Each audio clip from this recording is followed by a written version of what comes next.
ইমানই সবচেয়ে বড় বিষয়। আমল করতে গিয়ে আমাদের মধ্যে ভুল ত্রুটি হতে পারে, এমনও হতে পারে কেউ সুদ খেয়ে ফেলছে, কেউ জেনা করে ফেলছে, আসলে ইয়াং জেনারেশন অ্যাফেয়ার, হারাম অ্যাফেয়ার, জেনা করে ফেলছে, বা বাধ্য হয়ে সে হারাম জব করছে, মাদক দ্রব্য সেবন করেছে, এমন কোনো পাপ নাই সে করে নাই। যদি এমনও হয় তারপরেও হতাশ হবেন। আল্লাহ রাব্বুল আলামিন আপনার খালেস ইমান যদি আপনি নিয়ে আসতে পারেন, তওবা করে ফিরে আসতে পারেন, আল্লাহ পাক মুহূর্তের মধ্যেই সমস্ত গুনাহ তো মাফ করে দিবেন ইনশাআল্লাহ, গুনাহগুলোকে নেকি দিয়ে পরিবর্তন করে দিবেন ইনশাআল্লাহ। ফেরাউনের এই যে বড় বড় জাদুকররা, তারা যখন লাঠি ছুঁড়ে মারলো, সাপ হয়ে গেল। এবার মুসা আলাইহিস সালাম তার লাঠি ছুঁড়ে মারলেন, তার লাঠি এত বড় সাপ হয়ে গেল যে ওই সাপগুলোকে সে গিলে ফেলল। এই দৃশ্যটা দেখে এই জাদুকরদের সবাই তাৎক্ষণিক মুসলিম হয়ে গেল, তাৎক্ষণিক। তারা বললো যে ক্বালু আমান্না বিরাব্বি হারুন ওয়া মূসা, তারা বলে উঠলো সমস্বরে যে আমরা হারুন এবং মূসার রবের প্রতি ঈমান নিয়ে আসলাম। কারণ তারা তো সবচেয়ে বড় জাদুকর, তারা জানেন যে আসলে কোনটা জাদু আর কোনটা মুজিজা, তারা ভালো বুঝতে পারবে। তো ফিরআউন এবার এখনো মানতে নারাজ। সে বলছে আচ্ছা, ইন্নাহু কাবীরুকুম, নিশ্চয়ই ওই মূসা তোমাদের বড় লিডার হবে। আল্লামাকুমুস সিহর, সে তোমাদেরকে জাদু শিখিয়েছে মনে হয়। ফিরআউন বলছে মূসা এবং হারুন সম্ভবত তোমাদের লিডার, সেই তোমাদেরকে জাদু শিখিয়েছে। নাউযুবিল্লাহ। তো এই জাদুকররা কিছুতেই আর ঈমান হারা হলো না। তারা এক ওয়াক্ত নামাজও পড়ে নাই, একটা সওমও রাখেন নাই, তারা কিন্তু আল্লাহর জন্যে জিহাদও করেন নাই, তারা যাকাত দেন নাই, কিছুই করেন নাই, শুধু ঈমান, শুধু ঈমান। ঈমান আনার পরেই ফিরআউন তাদেরকে হত্যা করলো, ডান হাত বাম পা কেটে ফেললো এবং শুলে চড়িয়ে দিল। ইনশাআল্লাহ তারা জান্নাতে চলে গেলেন শুধু ঈমান আনার কারণে, শুধু ঈমান আনার কারণে, খালেস ঈমান। ঈমানই সবচেয়ে বড় বিষয়। আমল করতে গিয়ে আমাদের মধ্যে ভুল ত্রুটি হতে পারে, এমনও হতে পারে কেউ সুদ খেয়ে ফেলছেন, কেউ জেনা করে ফেলছেন, স্পেশালি ইয়াং জেনারেশন অ্যাফেয়ার, হারাম অ্যাফেয়ার, জেনা করে ফেলছে, বা বাধ্য হয়ে সে হারাম জব করছে, ঠিক আছে, মাদক দ্রব্য সেবন করেছে, এমন কোনো পাপ নাই সে করে নাই। যদি এমনও হয় তারপরেও হতাশ হবেন না। আল্লাহ রাব্বুল আলামিন আপনার খালেস ঈমান যদি আপনি নিয়ে আসতে পারেন, তওবা করে ফিরে আসতে পারেন, আল্লাহ পাক মুহূর্তের মধ্যেই সমস্ত গুনাহ তো মাফ করে দিবেন ইনশাআল্লাহ, গুনাহগুলোকে নেকি দিয়ে পরিবর্তন করে দিবেন ইনশাআল্লাহ। সো আমি ইয়াং জেনারেশনকে রিকোয়েস্ট করবো যে হতাশ হবেন না। হতাশার কারণে তারা আজকে বিভিন্ন জায়গায় চলে যাচ্ছে, শুধু হতাশা। চাকরি নাই, হতাশ। গার্লফ্রেন্ডের সাথে বনিবনা হচ্ছে না, হতাশ। তারপরে বাসা থেকে প্রেশার দেওয়া হচ্ছে, হতাশ। কবে কামাই করবি, কবে খাওয়াবি, হতাশ। চাকরি একটা ভালো রেজাল্ট হচ্ছে না, হতাশ। মানে হতাশাই কিন্তু মূল কারণ। ফ্রাস্ট্রেটেড তারা লাইফটার প্রতি, দূর, লাইফে কিছুই করতে পারতেছে, চারদিক থেকে প্রেশার। তখন তারা হতাশ হয়ে বিভিন্ন খারাপ পথে পা বাড়াচ্ছে। তো হতাশা দূর করার জন্যে একটা বিষয় যথেষ্ট, সেটা হলো আপনি আল কোরআনের কাছে আসেন এবং 5 ওয়াক্ত নামাজ মসজিদে আদায় করেন। ইনশাআল্লাহ দেখবেন হতাশা আপনার মন থেকে চলে যাবে। ডেইলি জিকির আজগারগুলো নিয়মিত করেন, দেখবেন ইনশাআল্লাহ আপনার মনটা আল্লাহর নূর বা আলো দিয়ে পরিপূর্ণ থাকবে, আপনি হতাশ হবেন। আর শয়তান তখনই সুযোগ দেবে আপনার কাছে যখন আপনি হতাশ হয়ে যাবেন। আপনি হতাশ হয়ে গেলে শয়তান আপনার কাছে সুযোগ নেবে, হতাশ হবেন না। তো আসুন সামনের দিকে যাই। যে জাদুকররা যখন ইসলাম কবুল করলো, এরপরে নবী মুসা আলাইহিস সালাম ফিরআউনকে বারংবার দাওয়াত দিয়েছেন, বারংবার। কতবার সেটা আল্লাহ ভালো জানেন। বারংবার তাকে দাওয়াত দিয়েছেন, ফিরআউন তার দাওয়াত কবুল করেনি। যখন সে দাওয়াত কবুল করে নাই, মুসা আলাইহিস সালাম আল্লাহর কাছে দোয়া করতেন, একটা করে আযাব আসতো। একবার ব্যাঙের আযাব আসলো, একবার উকুনের, একবার ধরেন যে আপনার প্লেগ বা মহামারী, একবার রক্তের আযাব, হ্যাঁ, একবার ওই যে ফড়িংয়ের আযাব, মানে বিভিন্ন আযাব আসতে থাকলো। যখনই কোনো আযাব আসে তখন ফিরআউন বলে যে হে মুসা, তুমি তোমার রবের কাছে দোয়া করো, যদি আযাব উঠিয়ে নেওয়া হয় আমরা মুমিন হয়ে যাব আর বনু ইসরাইলকে ছেড়ে দিব। বনু ইসরাইল কারা? যাদেরকে ফিরআউন দাস বানিয়ে রেখেছে। এই বনু ইসরাইলের সাথে ইউসুফ আলাইহিস সালামের সম্পর্ক আছে, ইয়াকুব আলাইহিস সালামের সম্পর্ক আছে, ঘুরে ফিরে ইব্রাহিম আলাইহিস সালামের সন্তান ইসহাক আলাইহিস সালামের ট্রাইবের সাথে মিলে যাবে। ঠিক আছে, যারা প্রথমে থাকতেন প্যালেস্টাইনে, সেখান থেকে এই যে মিশরে চলে আসলেন, পরে তাদের হিস্ট্রি কি হলো আমরা সামনে জানবো। যখনই কোনো আযাব আসে তখন ফিরআউন মূসা আলাইহিস সালামকে বলে, তুমি জাস্ট দোয়া করো আল্লাহর কাছে, আল্লাহ যেন আযাব উঠিয়ে নেয়, আমরা মুমিন হয়ে যাবো ইনশাআল্লাহ। কিন্তু যখনই মূসা আলাইহিস সালাম দোয়া করেন, আযাব উঠে যায়, ফিরআউন আবার সীমা লঙ্ঘন করা শুরু করে। এই সিলসিলা চলতে লাগলো, চলতে চলতে চলতে এমন এক পর্যায়ে আসলো যে ফিরআউন সিদ্ধান্ত নিল, ঠিক আছে, বানু ইসরায়েলকে আমরা সদল বনে শেষ করে ফেলব। কিভাবে? পরিকল্পনা করা হলো, ঠিক আছে, বানু ইসরায়েলকে আমরা ছেড়ে দেই, মূসা তাকে নিয়ে যাক, যখন তারা লোহিত সাগরে পৌঁছাবে আমরা পিছন দিক থেকে ধাওয়া করে ওদেরকে পিছিয়ে ফেলব। এই ঘটনা আপনারা সবাই জানেন, কিন্তু এর পরে যা হতে যাচ্ছে এটা সবাই হয়তো জানি না। এবার আসেন, মূসা আলাইহিস সালাম বানু ইসরায়েলকে নিয়ে যাচ্ছেন, সামনে লোহিত সাগর, পিছনে ফেরাউনের বাহিনী ধাওয়া করছে। উদ্দেশ্য মূসা এবং বানু ইসরায়েল সবাইকে একসাথে শেষ করে ফেলা। বলে রাখি যে ফেরাউনের কাছে ছিল তৎকালীন সময়কার সবচেয়ে সেরা সেনাবাহিনী, সুপার পাওয়ার, এখনকার ওই যে ন্যাটো, রাশিয়া, চায়নার মতো। তো আল্লাহ রাব্বুল আলামিন পরিকল্পনা করেছেন এখানে কোনো একটা। মূসা আলাইহিস সালামের কওমের মানুষরা, কিছু কিছু মানুষ বলা শুরু করলো, ইয়া মূসা ইন্না লামুদরাকুন, হে মূসা আমরা তো ধরা পড়ে গেলাম, সামনে লোহিত সাগর, পিছনে ফেরাউন। মূসা আলাইহিস সালাম এইরকম অবস্থাতেও বলছেন, কাল্লা, কখনো না, কোশ্চিন কালেও না, ইন্না রাব্বি মাইয়া সায়াহদিন, আমার সাথে আমার রব আছেন, তিনি আমাকে পথ দেখান। চিন্তা করতে পারেন, এই কথা কিন্তু আমাদের নবী একদিন বলেছিলেন, যখন আবু বকর সিদ্দিক রাদিয়াল্লাহু আনহুর সাথে তিনি গারে সাউরে আটকা পড়েছেন, আত্মগোপন করেছেন, এখন কাফেররা চারপাশ থেকে ঘিরে ফেলেছে। তখন আবু বকর রাদিয়াল্লাহু আনহু কি বলছিলেন?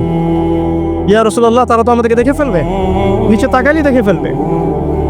রাসূল সাল্লাল্লাহু আলাইহি ওয়াসাল্লাম বলেছেন, কখনো না, কখনো না, লা তাহজান, তুমি দুশ্চিন্তা করো না, ইন্নাল্লাহা মা'ানা, আল্লাহ আমাদের সাথে আছে। এগুলো কিন্তু চারটাখানি কথা না। যখন আপনি বিপদে পড়ে একনিষ্ঠভাবে আল্লাহর প্রতি তাওয়াক্কুল করে খালি বলবেন যে হাসবি আল্লাহ ওয়া নি'মাল ওয়াকিল, আল্লাহ আমার জন্য যথেষ্ট, তিনি উত্তম কর্মবিধায়ক, আল্লাহ পাকের দায়িত্ব হয়ে যাবে আপনাকে সাহায্য করা ইনশাআল্লাহ। কোনো টেনশন করবেন না। যখনই কোনো বিপদ আপদে পড়বেন মন থেকে বলবেন হাসবি আল্লাহ ওয়া নি'মাল ওয়াকিল, অথবা হাসবুনাল্লাহ ওয়া নি'মাল ওয়াকিল, ইনশাআল্লাহ দেখবেন আল্লাহর সাহায্য নেমে আসবে। তো মূসা আলাইহিস সালাম এই কথা বললেন, বলা মাত্রই কি হলো? বলা মাত্রই আল্লাহ রাব্বুল আলামিন ওহী করলেন যে লাঠি তুমি ছুঁড়ে মারো এখন। মূসা আলাইহিস সালাম সেই লাঠি ছুঁড়ে মারলেন লোহিত সাগরে। একটা দুটো নয়, একটা দুটো নয়, 12টা রাস্তা হয়ে গেল। আলহামদুলিল্লাহ, এগুলো কোনো রূপকথা নয়, কিন্তু এটা বাস্তব, এটা হয়েছে পৃথিবীতে। একজন আলেম একটা কথা বলেছিলেন একদিন, যে আগে মানুষ যত বেশি আল্লাহর কাছাকাছি থাকতো, আল্লাহ পাকের নুসরা মানে সাহায্য তত কাছে থাকতো। যখন মানুষ আল্লাহ থেকে দূরে সরা শুরু করেছে, আল্লাহ পাকের নুসরাও আস্তে আস্তে আস্তে আস্তে সরে গেছে। এমনও হয়েছে এক সময় যে আসমান থেকে আল্লাহ পাক খাবার নাজিল করেছেন, এখন আপনি কল্পনা করতে পারছেন না। এমন হয়েছে এক সময় নেককার বান্দা হাত তুলে দোয়া করেছে, বৃষ্টি বর্ষা শুরু হয়েছে। এখন সবাই মিলে আমরা ইস্তেসকার নামাজ পড়ছি, বৃষ্টি হচ্ছে না। আমাদের মন থেকে আল্লাহ পাক যত দূরে চলে গিয়েছেন, আল্লাহ পাকের নুসরা সাহায্য, যে গায়েবী মাদাদ, এটাও দূরে সরে যাচ্ছে। মূসা আলাইহিস সালাম এই কথা বললেন, বলা মাত্রই কি হলো? বলা মাত্রই আল্লাহ রাব্বুল আলামিন ওহী করলেন যে লাঠি তুমি ছুঁড়ে মারো এখন। মূসা আলাইহিস সালাম সেই লাঠি ছুঁড়ে মারলেন লোহিত সাগরে। একটা দুটো নয়, একটা দুটো নয়, 12টা রাস্তা হয়ে গেল। আলহামদুলিল্লাহ, এগুলো কোনো রূপকথা নয়, কিন্তু এটা বাস্তব, এটা হয়েছে পৃথিবীতে। একজন আলেম একটা কথা বলেছিলেন একদিন, যে আগে মানুষ যত বেশি আল্লাহর কাছাকাছি থাকতো, আল্লাহ পাকের নুসরা মানে সাহায্য তত কাছে থাকতো। যখন মানুষ আল্লাহ থেকে দূরে সরা শুরু করেছে, আল্লাহ পাকের নুসরাও আস্তে আস্তে আস্তে আস্তে সরে গেছে। এমনও হয়েছে এক সময় যে আসমান থেকে আল্লাহ পাক খাবার নাজিল করেছেন, এখন আপনি কল্পনা করতে পারছেন না। এমন হয়েছে এক সময় নেককার বান্দা হাত তুলে দোয়া করেছে, বৃষ্টি বর্ষণ শুরু হয়েছে। এখন সবাই মিলে আমরা ইস্তেসকার নামাজ পড়ছি, বৃষ্টি হচ্ছে না। আমাদের মন থেকে আল্লাহ পাক যত দূরে চলে গিয়েছেন, আল্লাহ পাকের নুসরা সাহায্য যে গায়েবী মাদাত, এটাও দূরে সরে যাচ্ছে। খেয়াল করে দেখবেন তো। 12টা রাস্তা হওয়ার পরে বনু ইসরাইল পার হয়ে গেল। এবার মুসা আলাইহিস সালামকে ধাওয়া করার জন্য ফেরাউন তার পুরো সেনাবাহিনী নিয়ে লোহিত সাগরে ঝাঁপ দিল। এই রাস্তা দিয়ে সেও পার হয়ে যান। এই ঘটনা আপনারা সবাই জানেন। এরপর আল্লাহ রাব্বুল আলামিন এক মুহূর্তের মধ্যে, 1 সেকেন্ডেরও কম সময়ের মধ্যে এই ফেরাউন এবং তার দলবলকে এই পানিতে ডুবিয়ে দিলেন। 1 সেকেন্ডেরও কম সময়, মুহূর্তের মধ্যে। যে ফেতি, যার কাছে বিশ্বের সবচেয়ে বড় সেনাবাহিনী ছিল, যে সুদীর্ঘকাল বনু ইসরায়েলের উপর জুলুম করেছে এবং সে দাবিও করেছে আমি হচ্ছি মহান রব, তাকে আল্লাহ পাক সদল বলে ডুবিয়ে দিলেন। ডোবার সময় এই ফেরাউন একটা কথা বলছে, সে বলছে যে আমানতু বিরব্বি হারুন ওয়া মূসা। ডোবার সময় ফেরাউন বলছে যে আমি হারুন এবং মূসার রবের প্রতি ঈমান আনলাম। আল্লাহ পাক এখন বলছেন আল-আন, এখন ঈমান আনছো, ওয়াকাদ আসাইতা মিন ক্বাবল, এর পূর্বে তুমি সীমা লঙ্ঘন করেছিলে এবং তুমি ফাসাদ সৃষ্টিকারীদের অন্তর্ভুক্ত ছিলে। এখন আমি কি করব জানো? আলা আল ইয়াউমা নুনাজ্জিকা বিবাদানিক, আজকে আমি তোমার এই বডি, তোমার বাদান, এই বাদানটাকে প্রিজার্ভ করব, সংরক্ষণ করব। তোমার শরীরটাকে, দেহটাকে আমি সংরক্ষণ করে রাখবো। কি জন্যে?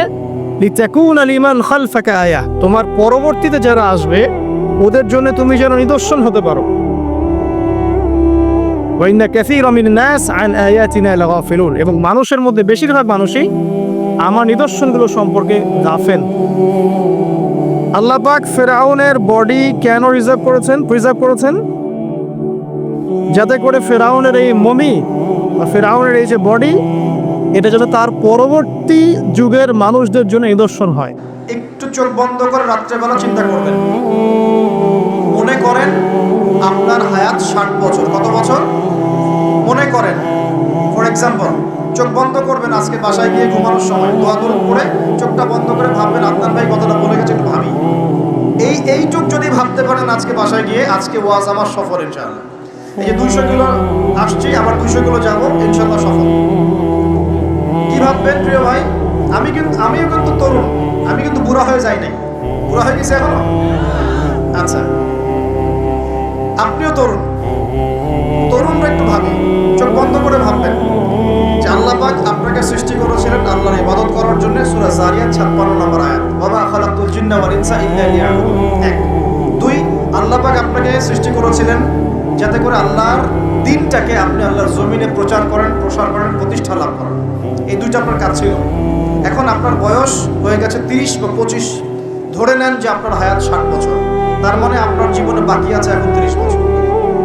এই যে 30 বছর আপনি নষ্ট করেছেন বা চলে গেছে, চোখ বন্ধ করে চিন্তা করবেন এই 30 বছরে কত ওয়াক্ত নামাজ পড়েছেন, কতদিন রোজা রেখেছেন, এই 30 বছরে 30টা আয়াত আপনি পড়েছেন কিনা, এই 30 বছরে 30টা সূরা আপনি শিখেছেন কিনা, 30 বছরে আপনি 30টা ইসলামিক বই পড়েছেন কিনা, আপনি নবীর 30টা হাদিস পড়েছেন কিনা, 30 দিন জামাতের সাথে নামাজ পড়েছেন কিনা, 30 দিন দিনের দাওয়াত দিয়েছেন কিনা, 30টা দিন দান সদকা করেছেন কিনা। আমি খুব বেসিক কথা বলছি, আমি বলিনি আপনি 30 দিন 30টা যুদ্ধ করেছেন কিনা, এই কথা বলিনি। আমি আপনি বেসিক কথা বলছি, একদম বেসিক প্রাইমারি কথা। আপনি 30 দিন নামাজ পড়েছেন কিনা, 30টা রোজা ঠিক মতো রাখছেন কিনা, আপনি কি 30 বার মেয়েকে দেখে চোখ নামাতে পেরেছেন কিনা, আপনি কি 30টা সূরা শিখেছেন কিনা, 30 বার আপনি কি রাসূলের জীবনী পড়েছেন কিনা, তার হাদিস পড়েছেন কিনা, আপনি কি নবী সাল্লাল্লাহু আলাইহি ওয়াসাল্লামের স্ত্রীদের নাম জানেন কিনা, তার জীবনী জানেন কিনা, আকীদা কি জিনিস আপনি জানেন কিনা, 30টা মাসলা মাসাইল আপনি বোঝেন কিনা। আপনি চিন্তা করবেন আজকে। এই একটা চিন্তা আপনার জীবনটাকে বদলে ফেলবে ইনশাআল্লাহ। এই একটা চিন্তাই যথেষ্ট আপনার জীবনকে বদলে ফেলার জন্য। এই চিন্তাটা আরেকভাবে করবেন, এটা ভাবার পরে আপনি চোখটা খুলবেন, চোখটা খুলে সাদা কাগজ নিয়ে বসবেন, উঠে বসবেন, বসে আপনি লিখবেন। এই যুব ভাই শোনেন, বসে আপনি লিখবেন। কি লিখবেন? আপনি লিখবেন এই 30 বছরে আপনি কতগুলো গুনাহ করেছেন, আপনার মনে পড়ে কি কি। হয়তোবা, আমি দোয়া করি যেন এমনটা না হয়, তবে হয়তোবা আপনি খুঁজে পাবেন এই 30 বছরে আপনি বেনামাজি ছিলেন। হয়তোবা দাঁড়ান, 2, আপনি হয়তো দেখবেন আপনি অনেক দিন রমজানের রোজা রাখেন নাই। আপনি দেখবেন হয়তো আপনি দান সদকা তো করেন নাই, রিকশাওয়ালাকে থাপ্পড়ও দিয়েছেন। আপনি হয়তো দেখবেন যে হলে সিট বুকিংয়ের জন্য হকি স্টিক নিয়ে মারামারি করেছেন। আপনি হয়তো দেখবেন যে 30 বছরে 30টা মেয়ের সাথে সম্পর্ক করা শেষ। আপনি হয়তো দেখবেন যে আপনি অলরেডি পতিতলায় ভিজিট করে চলে আসছেন। আপনি 30 দিন, এই 30 বছরে 30 বার কমপক্ষে এই মাদকের আসরে বসেছিলেন, এবং 30 বছরের বহু সময় আপনি অনলাইনে নষ্ট করেছেন, পর্নোগ্রাফি থেকে নষ্ট করেছেন, গোপনে পাপ করেছেন, হ্যাঁ, আর অনেক কিছুই করেছেন। আপনি হয়তো এটা খুঁজে পাবেন। মিথ্যা বলেছেন, প্রতারণা করেছেন, বাপের কম দিয়েছেন, অন্যের উপর অত্যাচার করেছেন। আপনি আপনার যৌবনকে কাজে লাগিয়ে, এই শক্তিটাকে কাজে লাগিয়ে আপনি ইসলামের বিরুদ্ধাচারণা করেছেন, হয়তো এটাও পাবেন। এই একটা চিন্তা যদি করতে পারেন, এখন আপনার সামনে এখন রাস্তা দুটা। আপনার বাকি বয়স আছে এখন 30 বছর। ওরা আসলে সময়ের কসম, আপনার সময়, আপনার জীবনের সময়টাকে মূল্যায়ন করতে হবে। সময়ের কসম, হয় যদি আমার 30 বছর বাকি থাকে, এখন এই বাকি যে আছে কি না আমিও জানি না। কেউ জানে? অনিশ্চিত পরীক্ষার হল, কেউ জানে না খাতা কখন কেড়ে নেওয়া হবে। আর এটা কারাগারের জীবন, মানে কারাগারে বসে কেউ নিজের মন গড়া পদ্ধতিতে চলতে পারে না। যেরকম রুটিন সেরকম চলতে হয়। কারাগারের জীবনে বসেই আপনি সুদ খাচ্ছেন, কারাগারে বসেই ঘুষ খাচ্ছেন, কারাগারে বসেই জেনা করছেন, কারাগারে বসেই বেনামাজি থাকছেন, কারাগারে বসেই হোয়াটসঅ্যাপে মেসেঞ্জারে মেয়েদের সাথে প্রেম করছেন, কারাগারে বসে। এটা কারাগারের জীবন। কারাগারের জীবন যদি বাকি থাকে আর 20-30 বছর, আপনার সামনে এখন রাস্তা 3টা। 1, আপনি কি গতানুগতিক যেভাবে চলেছেন সেভাবেই শেষ করবেন জীবনটা? যদি শেষ করে দেন, তাহলে পৃথিবীর ইতিহাস থেকে আপনার নাম একদিন মুছে যাবে। আপনি একাই কবরে শুয়ে থাকবেন, আপনার আত্মা ইল্লিনে না গিয়ে সিজ্জিনে চলে যাবে। পৃথিবীর কোনো মানুষ আপনাকে মনে রাখবে না। আপনি একাই আযাব ভোগ করতে থাকবেন, কেউ আপনাকে বাঁচাতে আসবে না। এবং এই আযাব একবার শুরু হলে কোনোদিনও শেষ হবে না, কোনোদিনও না। কবরেও, হাসরেও, বারজাখেও, এবং আপনার জাহান্নামে। এটা একটা অপশন। 2 নম্বর অপশন, আপনি নিজেকে সংশোধন করলেন, সংশোধন করে গতানুগতিক মুসলিম হলেন। গতানুগতিক মুসলিম কেমন? হ্যাঁ, তওবা করেছি, এখন আমি মাশাআল্লাহ 5 ওয়াক্ত নামাজ টুকটাক পড়ার চেষ্টা করি, আমি মিথ্যা কথা বলি না, আমি হালাল খাওয়ার চেষ্টা করি, হ্যাঁ, আমি পার্ট টাইম কিছু দাওয়াতি কাজ করি, এবং আমি আমার পরিবার নিয়ে সুখে শান্তিতে বসবাস করার চেষ্টা করছি। আমি কোনো ঝুঁকির মধ্যে যাই না, ঝুঁকিতে যাই না। মানে আমি সৎ কাজেও আদেশ করি, কিন্তু ঝুঁকিতে যাই না। মানে এমন কোনো কিছু করি না যাতে আমার উপর কোনো বিপদ আসবে, এটাতে আমি যাই না। এটা গতানুগতিক মুসলিম চলছে। আর একটা হচ্ছে সমাজ পরিবর্তনকারী মুসলিম। এরা কেমন? এরা নিজেরা তো জ্ঞান অর্জন করেই, এবং জ্ঞান অনুযায়ী আমলও করে, তারা সৎ কাজে আদেশও করে, একই সাথে অসৎ কাজে নিষেধও করে। সত্যটাকে নির্ভীকতার সাথে, সাহসিকতার সাথে, হিকমার সাথে সবার সামনে উপস্থাপন করে, আল্লাহর কাছে দোয়া করে, এবং সমাজটাকে পরিবর্তন করে ফেলার চেষ্টা করে। এরা হচ্ছে আহসান, সবচেয়ে উত্তম শ্রেণী। কিভাবে বললাম উত্তম শ্রেণী? নবীজি বলছেন তোমাদের সামনে একটা জামানা আসবে, এটাও শেষ জামানা হাদিস। তোমাদের সামনে একটা জামানা আসবে, জামানা সবরিন, কঠিন সবরের জামানা। ঈমান ধরে রাখা হাতে জ্বলন্ত আগুন ধরে রাখার মতো। ওই সময় যদি তোমরা কেউ আমার সুন্নতের উপর অটল থাকতে পারো, আমার মৃত সুন্নতকে আবার জীবিত করতে পারো, তাহলে 50 জন শহীদ সাহাবীর নেকি পাবে ইনশাআল্লাহ। এরা সমাজ পরিবর্তনকারী মানুষ। আর ইতিহাসে যারা সমাজ পরিবর্তনকারী মানুষ, তাদের জীবনে পরতে পরতে বিপদ আপদ বলা মুসিবত আসবেই।